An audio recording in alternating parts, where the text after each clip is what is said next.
Flat Stanley Goes Camping. Stanley Lambchop lived with his mother, his father, and his little brother Arthur. Stanley was 4 feet tall, about a foot wide, and half an inch thick. He had been flat ever since a bulletin board fell on him. There were lots of good things about being flat.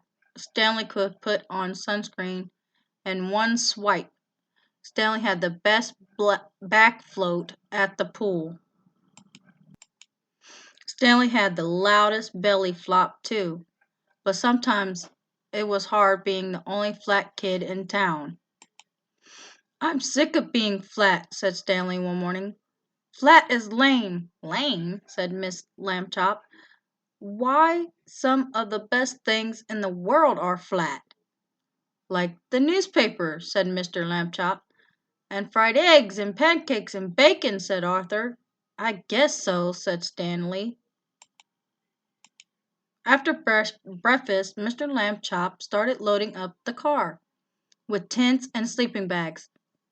"What's going on?" asked Arthur. "We're going camping," said Mr. Lambchop. "This family needs some fresh air." "All right," yelled Arthur.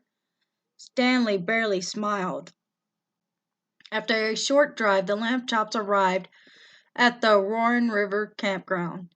Stanley was helpful as usual. He helped carry firewood. Stanley blocked the wind so his mother could start a fire. But Stanley just wasn't himself. He wouldn't even eat any s'mores. "Too flat," he murmured. "Why don't you two go exploring?" suggested Mr. Lambchop. "Good idea," said Mrs. Lambchop. "Just don't get lost or fall off a cliff or touch any poison ivy. Have fun, dears." Stanley and Arthur set out. "Hey, animal tracks," said Arthur. "Let's follow them." The boys followed the tracks along the river, through some trees, and up a steep hill, with a cliff on one side. "The tracks end here," said Arthur. He peered off the cliff. "I wonder what kind of animal made them." Arthur," said Stanley. Arthur turned around. "Skunk," he whispered. "Let's get out of here." But the boys were trapped. The skunk was on one side. The cliff was on the other. Then the skunk raised its tail. "What do we do?" Arthur wailed. "Mom said not to fall off a cliff," said Stanley. "She didn't say not to jump off."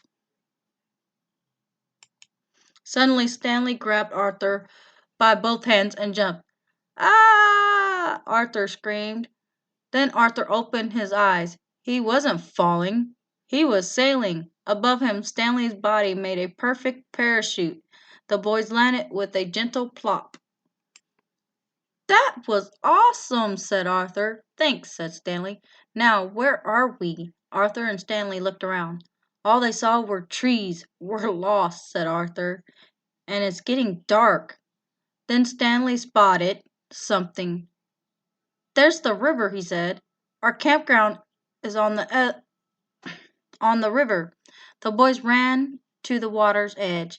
About a mile downstream were two cozy lamb-chop tents. "What can we do?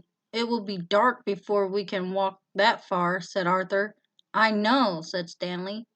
Stanley got a running start and belly flopped into the river. Splash!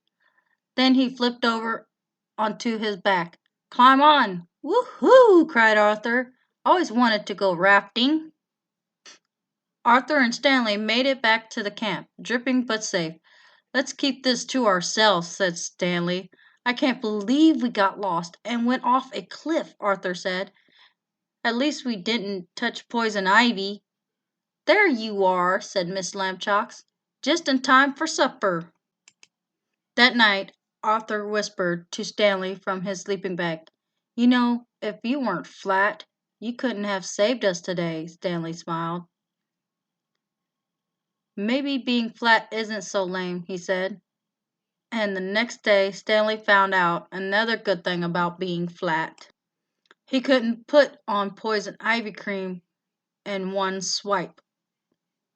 Oh, he could put poison ivy on ivy cream.